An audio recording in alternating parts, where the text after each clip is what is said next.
Eles estão entre os investimentos mais populares do país, cada vez mais acessíveis e as opções aumentaram. Você vai ver agora tudo sobre os CDBs.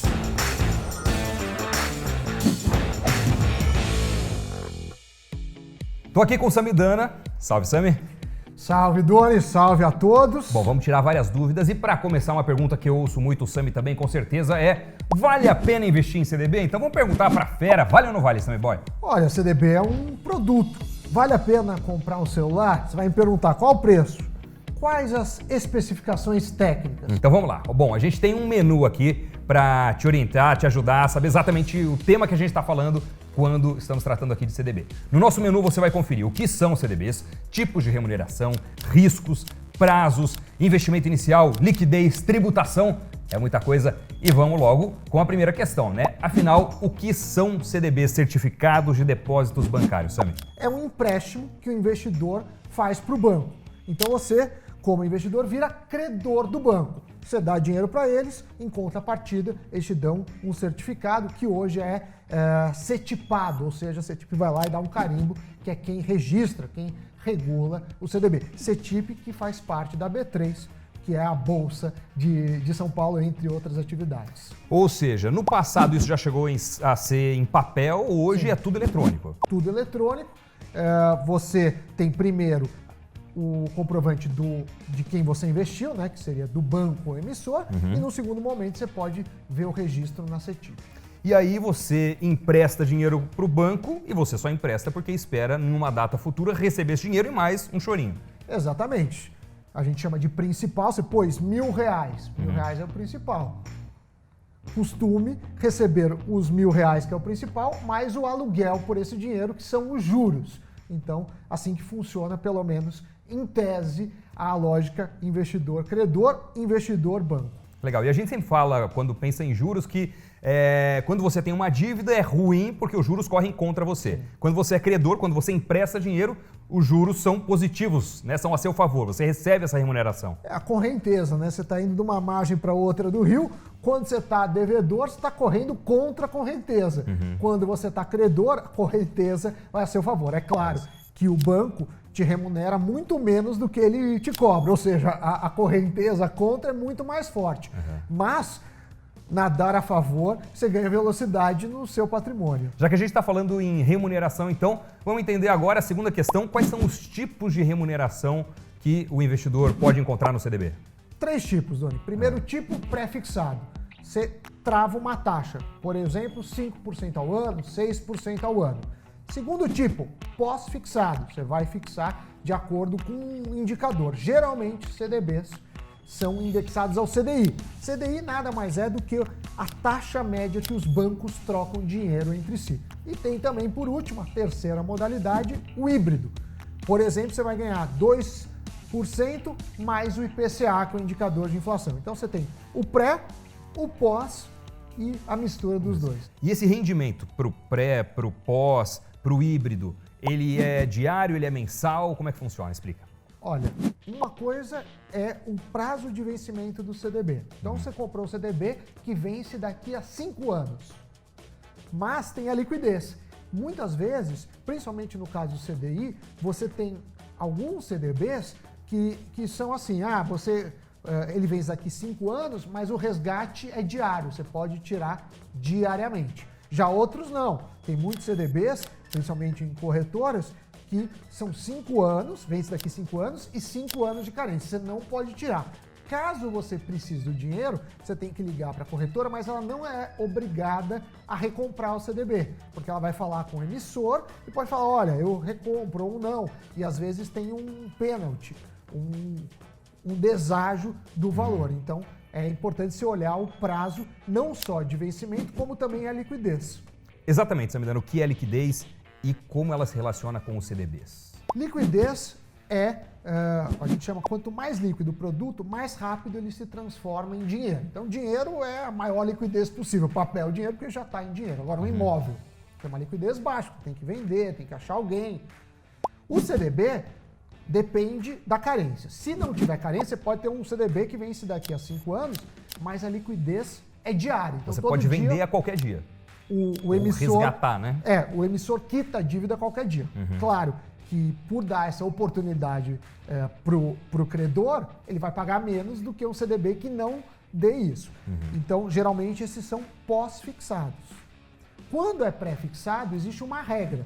E pré-fixado, muita gente acaba se surpreendendo. Quando você vai vender, às vezes você vai ganhar menos do que você esperava, porque as taxas de juros oscilam. Então, a ideia fique até o vencimento no pré-fixado para ganhar aquela taxa.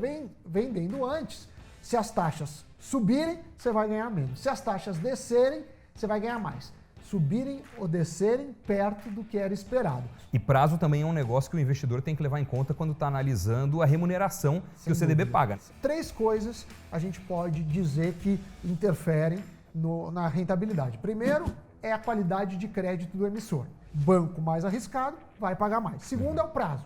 Prazos mais longos, com carência, ou seja, te sequestra o dinheiro por mais tempo, paga mais. E a terceira coisa que tem diminuído muito é o ticket de entrada. Tem CDBs, você precisa de 500 mil. Então, se você precisa de 500 mil, do mesmo emissor para o mesmo prazo, provavelmente remunera mais do que um mesmo emissor, mesmo prazo, mas com ticket de entrada de 1.000, de 5 mil. O que é um bom CDB pós e um CDB pós ruim do ponto de vista de remuneração? Quanto que é uma taxa boa do CDI e quanto que é uma taxa ruim? Acima de 100% de CDI já é razoável. Vai dar mais ou menos igual ao Tesouro Direto. Os bancos grandes pagam com dificuldade 100%, mas para bancos médios e pequenos, você já pode pensar em 110%, 115%, 120%. Outra coisa também interessante, Doni, é o valor mínimo. É o que a gente chama de ticket de entrada. Isso aí, o investimento inicial. Tem CDB que com R$1 você já consegue investir. Não é tão típico, muitos com R$100 e talvez a maioria, ou quase empatado com o de R$100, os de R$1.000. Então é um investimento bastante acessível em vários bancos, em várias corretoras, independentemente do seu bolso, você pode aí estar no CDB. Agora, por outro lado, com as taxas de juros baixas, mesmo um CDB que pague 120%, 130% do CDI, pode não ser suficiente para o seu apetite de retorno. Agora, para ter mais retorno, vai ter que encarar mais riscos. Afinal de contas, qual é o risco que o investidor corre quando coloca seu dinheiro num CDB? O principal risco de um CDB é o risco de crédito. Ou seja, você emprestou dinheiro para o banco X e o banco X quebrou. Porém, sempre tem um porém, existe o Fundo Garantidor de Crédito, que é o FGC. Então, até 250 mil por CPF e por instituição, o FGC assegura. Tem um segundo porém, que é que no total, então você fez vários investimentos em bancos diferentes. No total, você só pode usar 1 milhão do FGC a cada 4 anos. Essa é uma mudança que veio em dezembro de 2017, né? É uma mudança relativamente recente. E só é vigente para quem investiu depois disso. Se você investiu antes disso, está valendo a regra que não tem limite no total, mas sim 250 mil por banco e por CPF. Então, o que a gente fala é, faça um investimento para que com os juros não ultrapasse os 250 mil. Por exemplo, se você é investidor, tem 500 mil reais para investir, quer colocar os 500 mil em CDB, não é a melhor estratégia do ponto de vista de risco, para mitigar o risco, para reduzir o risco, separar só em 2 instituições 250 mil. Não, porque 250 mil com juros vai dar mais do que isso. E você vai estar coberto até 250 mil. Então, dependendo do prazo, você vai por 180, 190 mil, para não ultrapassar no vencimento aos 250 mil, você ficar o tempo todo com essa dupla segurança, que qual a dupla segurança? Primeiro, o banco não quebrar. Não é tão fácil um banco quebrar. Segundo, mesmo o banco quebrando, você ainda pode contar com o FGC. Tem um ponto também, Doni, que é o imposto de renda. Que é o custo, você paga imposto. Bom, menos de 30 dias você paga IOF, mas é um caso muito raro a pessoa ir para um CDB com menos de 30 dias. Mais que 30 dias você vai pagar imposto de renda. No CDB, aplica a tabela da renda fixa. Qual que é? Até 6 meses é 22,5% a alíquota, 22,5%. De 6 meses a 1 ano é 20%. De 1 ano a 2 anos é 17,5%. E acima de 2 anos é 15%, sempre sobre os juros.